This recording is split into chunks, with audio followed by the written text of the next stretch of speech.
Hello guys, kumusta na po kayo? Ito pong muli si Nanette ng Net Cooking. Dito pa rin po tayo sa ating Oisy Sarap channel. Ngayong araw po, gagawa po tayo o magluluto po tayo ng ginataang munggo. Malagkit na bigas at saka itong munggo beans. Okay, napakasimple lang gawin ito, madali lang at kukonti lang ang ingredients na kailangan natin. At ito po mga kailangan natin. Kailangan natin dito ng glutinous rice o yung tinatawag na malagkit na bigas.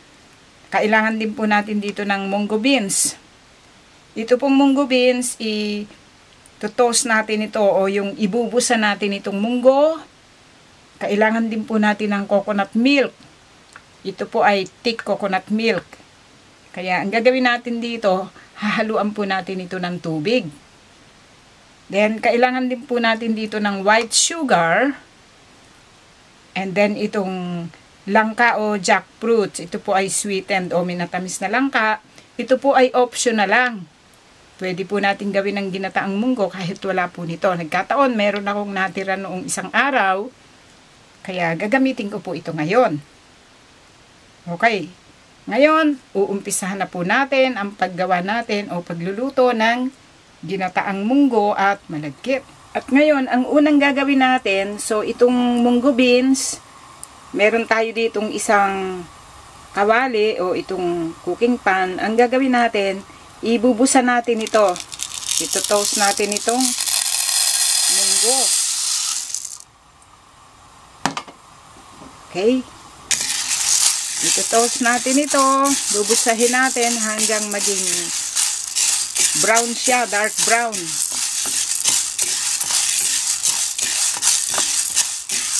Okay, hihintayin natin na maging toasted itong ating munggo beans. Okay, hinaan lang natin yung apoy para hindi masyadong mabigla ang pagkaka-toast natin dito. Okay, so itutuloy natin ito hanggang makuha natin yung tamang kulay nito.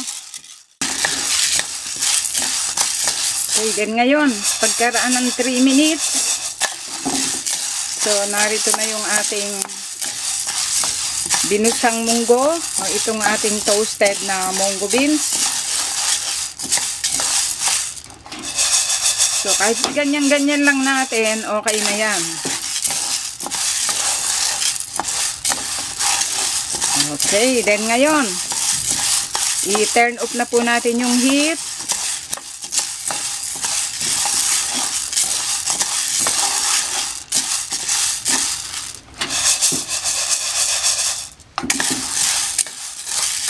Okay, pwede na to.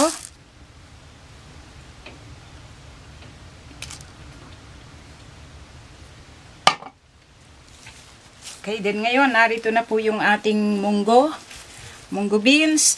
Ang gagawin natin dito, so papagulungan natin ito pang ginagamit ito sa umochi.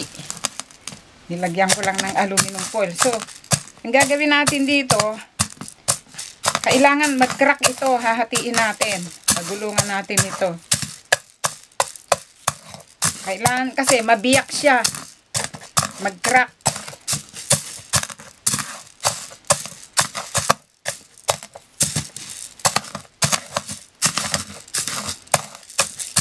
Mas magandang gawin ito habang mainit yung munggo para madali siyang mag-crack.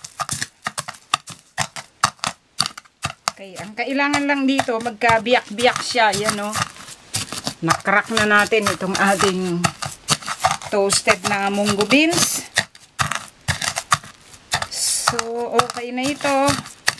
Yan o, na-crack na natin siyang lahat. So, ang gagawin natin dito, meron tayo dito yung tubig kasi yung mga pinagbalatan dito ng munggo para lumutang siya. Ayan o. Kasi hindi natin dapat isama ito sa pagluluto. Alisin natin.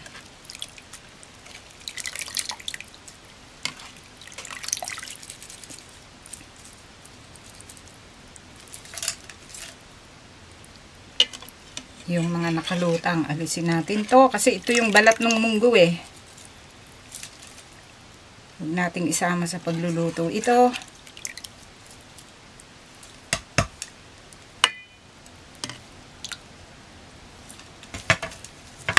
Okay. So, dito, alisin natin itong tubig. Ito yung pinagbusahan natin. Alisin natin itong nakapaibabaw na tubig.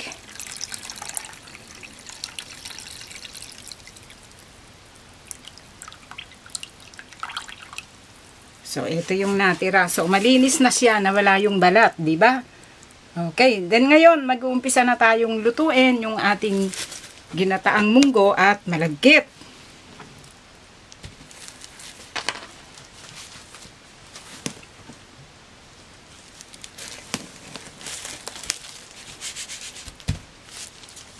Okay.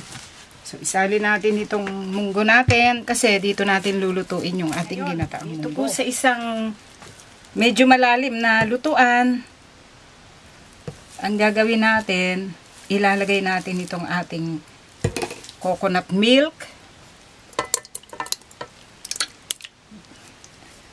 Ito, o thick coconut milk ito. So, gagamit ako dito ng 2 cans of coconut milk. Then, ito, lalagyan po natin ito ng tubig. Bali, 2 cups of water. Ngayon, kung kinakailangang mag-add pa tayo ng water, gagawin po natin. Then, ngayon ito, lulutuin natin. Papakulo na yung gata. So, itong malagkit, hinugasan natin. Ilalagay natin.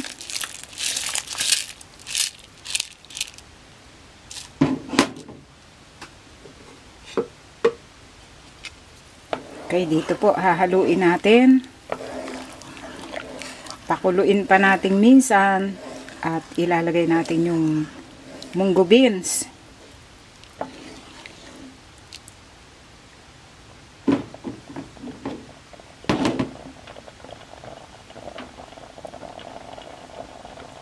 Okay, then dito.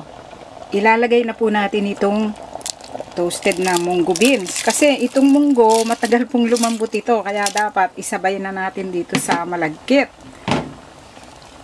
Kasi halos magkakasabay na siya ng paglambot ito. Kaya dapat isabay na natin. Okay, then ngayon, lulutuin natin ito hanggang sa maluto yung malagkit kasabay noong toasted na munggo beans. Okay, yung sugar, mamaya natin ilalagay yun.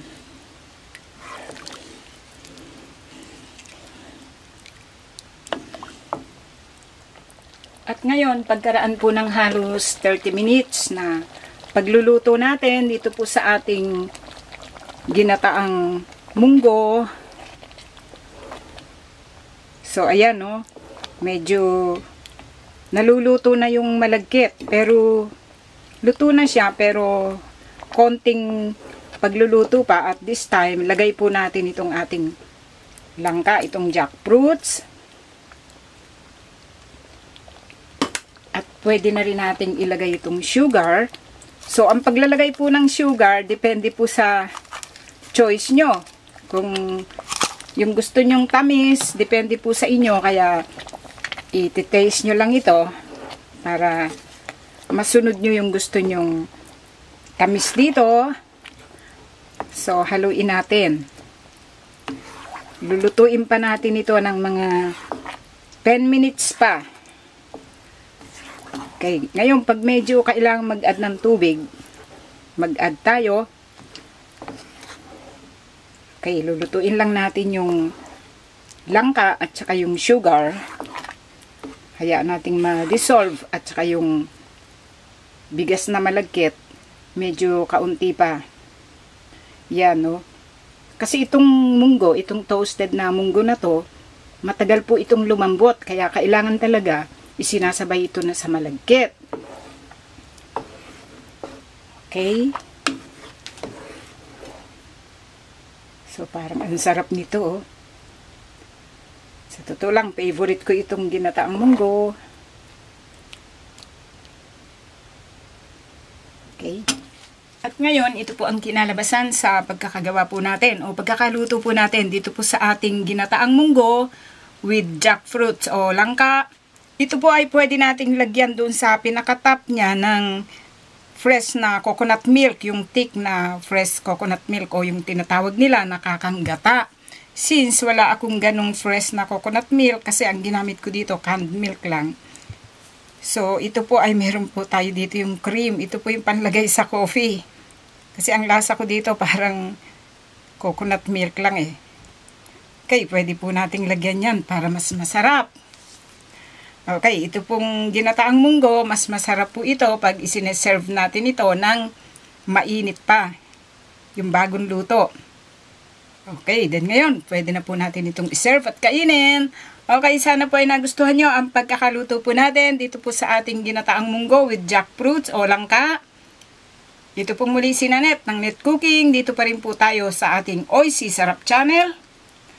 Thank you po! Bye!